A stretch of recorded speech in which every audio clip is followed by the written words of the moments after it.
to where we were, right, before these numbers came out. When will we get a little clarity, and will it be September, this meeting in September?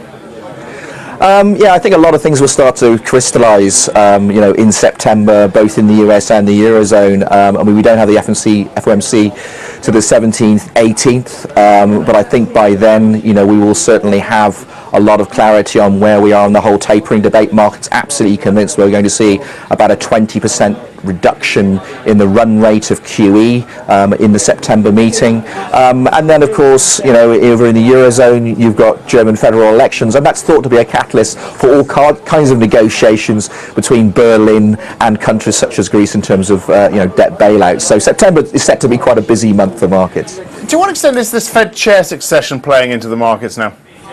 Yeah, I mean, it seemed to be a straight race between Larry Summers and Janet Yellen.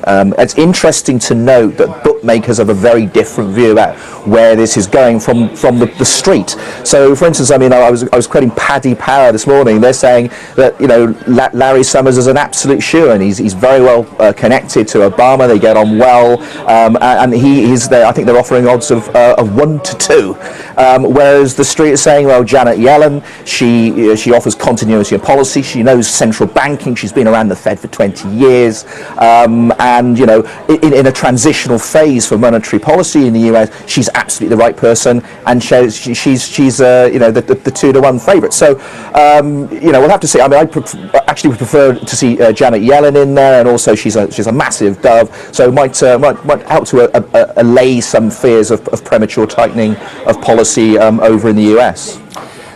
The rotation we've seen out of US into European equities, how sustainable is that? Well, we've seen a big relative move over the last month, and we were talking earlier on this morning. I mean, we've seen an 8% relative move between the S&P and Euro stocks. We rarely see moves of that magnitude without some kind of correction.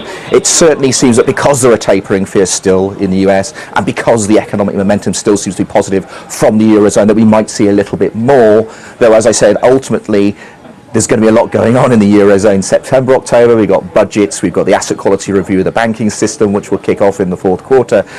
So I would be cautious about pursuing this too aggressively. Right now, the big liquid rotation, or Euro-tation as I'm calling it, is into the European banks. They've performed reasonably well as of late, but they're a big liquid, cyclically exposed sector, and that's, I think, is where a lot of investors are still willing to put their bets. But we're still not seeing forward earnings estimates rise in the Eurozone.